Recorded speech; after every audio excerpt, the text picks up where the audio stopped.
Melanjutkan dari episode sebelumnya, Malhun menghampiri Bayindir seraya berkata, "Berdagang dengan Marmaracik akan menguntungkan bagimu dan kota kita, Bayindir Bey. Kami memberimu izin. Ini adalah lisensimu." Dengan menerima lisensi itu, Bayindir mengatakan, "Aku tidak menginginkan apapun untuk diriku sendiri. Aku akan mengorbankan semua barang-barangku untuk jalan Osman Bey.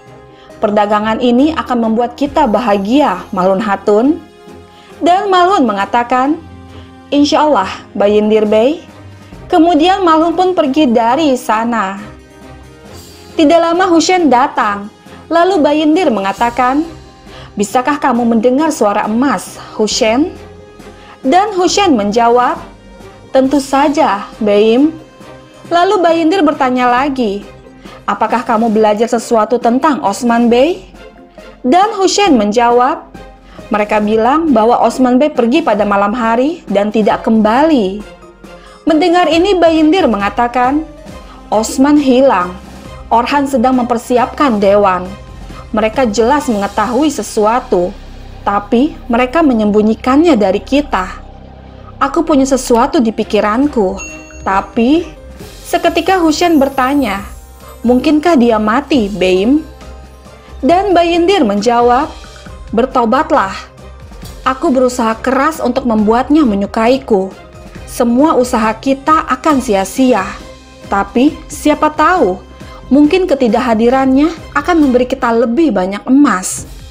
Ayo, pergi dan tulis surat kepada Sencerbe kita tentang apa yang terjadi.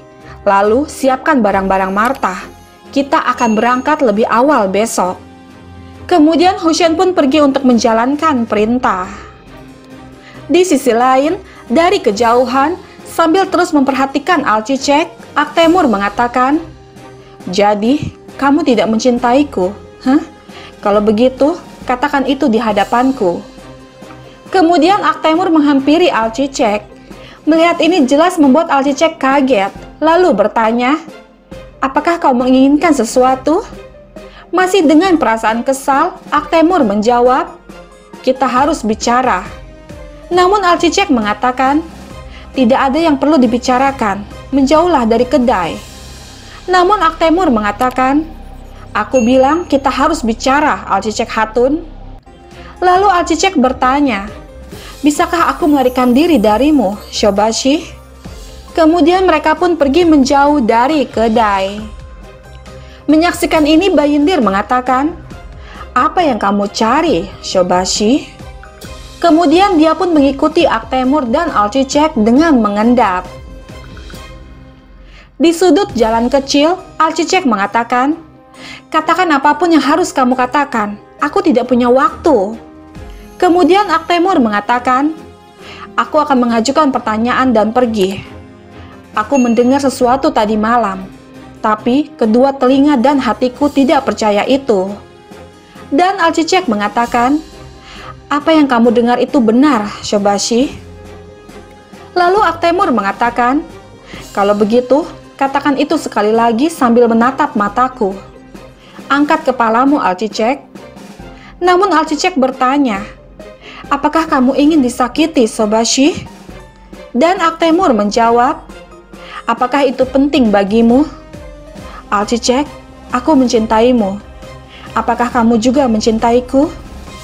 Dengan menahan semua beban, Alcicek menjawab, "Tidak, aku tidak mencintaimu. Kamu salah memahamiku, Shobashi. Jika aku menyebabkan itu, maafkan aku. Dan ambil ini, aku tidak akan menerimanya jika ibuku tidak datang."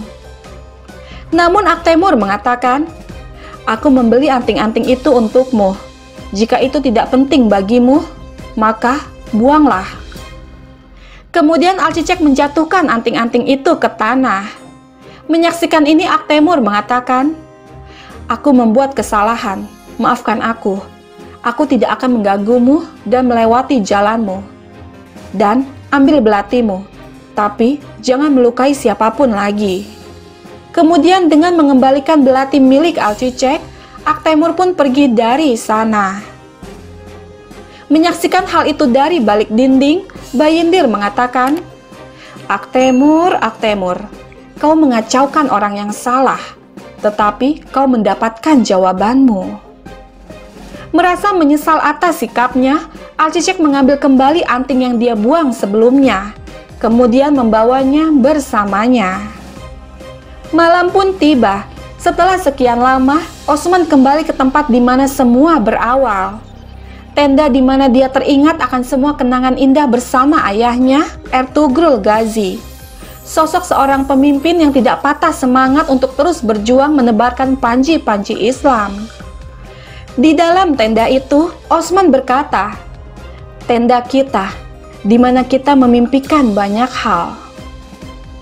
Mendengar ini, Bala teringat akan kenangan terindah yang dia dapatkan saat mengetahui berita tentang kehamilan dirinya, yang setelah sekian lama dia sangat memimpikan seorang keturunan untuk suaminya. Kemudian mengatakan, "Alhamdulillah, mimpi itu menjadi kenyataan, Beim." Dengan mengambil sehelai kain yang merupakan bendera sukunya, Osman mengatakan, "Kita menabur benih negara di suku ini, dan sekarang kita menanam pohon muda di Yenisehir. Semoga Rabbiku menakdirkan kita untuk melihatnya menjadi pohon dan menuai buahnya." Dan Bala mengatakan, "Amin, Osmanku." Di samping itu, tepatnya di tenda penyembuhan, Kurmal Abdal berusaha untuk merawat semua Alpen yang terluka. Kemudian dengan gaya khasnya, Cerkutai mengatakan, "Kalian berdua dihormati sebagai gajis dan beristirahat." Mendengar ini, Turgut mengatakan, "Jangan iri pada saudaramu, Cerkutai." Lalu Cerkutai mengatakan, "Turgut Bey, aku sudah lama tidak mendengar, tapi tidak ada yang menyebutku Gazi." Mendengar ini membuat mereka tertawa. Kemudian Boran bertanya, "Cerkutai, bukankah kamu sudah lama mengistirahatkan kepala dan mengatakan bahwa kamu tidak bisa mendengar?" Dan Cerkutai menjawab, "Ya, aku melakukannya. Aku makan dan minum sepanjang hari." Namun Boran mengatakan, "Makanan suku kita tidak lagi bisa memuaskanmu. Kamu terbiasa dengan makanan Ulgen Hatun, hah?" Dan Cerkutai menjawab, "Ya, baiklah. Sejujurnya, dia adalah Hatun yang terampil." Kemudian mereka semua tertawa. Tiba-tiba Cerkutai mendengar suara Ulgen Hatun memanggil namanya. Kemudian Cerkutai mengatakan, "Seperti dia membalas dendam pada saat aku tidak bisa mendengar. Aku mendengar suaranya terus-menerus." Mendengar ini, Turgut bertanya, "Sungguh? Apa kau serius, Cerkutai? Kamu mendengar suara Ulgen Hatun saat ini?" Dan Cerkutai menjawab, "Ya." Kemudian Konur bertanya, "Apakah kamu masih mendengar suaranya?" Dan Cerkutai menjawab, "Ya, aku mendengarnya. Dia memanggilku keluar." Mendengar ini, Boran mengatakan, "Jangan menakuti kami, Cerkutai." Lalu Turgut mengatakan, "Cerkutai, sepertinya kamu sudah menjadi Gazi." Namun Cerkutai mengatakan, "Aku tidak hanya mendengar suaranya, tapi juga mencium bau makanannya. Baunya seperti bulgur." Dengan tersenyum, Turgut mengatakan, "Jangan khawatir, Cerkutai, kami juga mendengar suara Ulgen Hatun, tapi mencium makanannya hanya itu yang kamu lakukan." Kemudian mereka semua tertawa. Merasa kesal karena telah dipermainkan, Cerkutai mengatakan, "Kalian semua membodohiku. Kalian akan membayarnya untuk ini." Lalu Turgut mengatakan, "Ayolah, Cerkutai, jangan membuat bulgur menunggumu. Ayo teman-teman, kita makan." Tidak lama Cerkutai memasuki tenda dan melihat bahwa Ulgen Hatun sudah berada di sana menyiapkan makanan. Dengan rasa hormat, Cerkutai mengatakan, "Terima kasih sudah memasak, Ulgen Hatun. Aku sangat lapar, tapi aku masih tidak bisa mendengar."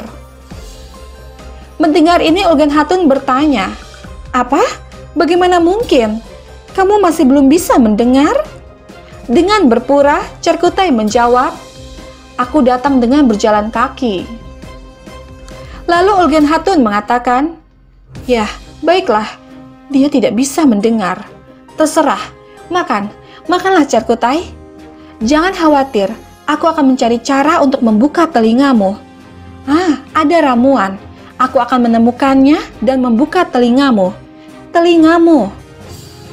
Apa yang aku lakukan? Yah, makanlah rotimu, Cerkutai, makanlah. Lalu Cerkutai mengatakan, aku memakannya, ini sangat lezat, Masya Allah. Lalu Ulgen Hatun mengatakan, selamat menikmati. Seketika Cerkutai menjawab, terima kasih. Mendengar ini membuat Ulgen Hatun kaget. Mencoba untuk tidak ketahuan, Cerkutai mengatakan, apa yang kamu katakan? Aku tidak bisa mendengar. Karena merasa curiga, Ulgen Hatun mencoba untuk mengagetkannya dengan membunyikan piring. Seketika Cerkutai terhenti, lalu bertanya, Ulgen Hatun, apa yang kamu lakukan? Tidak lama Boran dan Alpen lainnya datang memasuki tenda. Kemudian mereka semua mengucapkan terima kasih kepada Ulgen Hatun karena telah memasak. Lalu bertanya kepada Cerkutai, akankah kamu meninggalkan beberapa untuk kami, saudara? Dan Cerkutai menjawab, ini cukup untuk kita semua, saudara-saudara. Mendengar ini seketika Ulgen Hatun berbalik dan terus melihat ke arah Cerkutai. Masih mencoba untuk berpura, Cerkutai mengatakan, aku tidak dengar, aku tidak bisa mendengar. Kemudian tanpa mengucapkan apapun lagi, Ulgen Hatun pergi meninggalkan tenda. Sahabat, bergabunglah terus bersama kami untuk mengetahui kisah selanjutnya.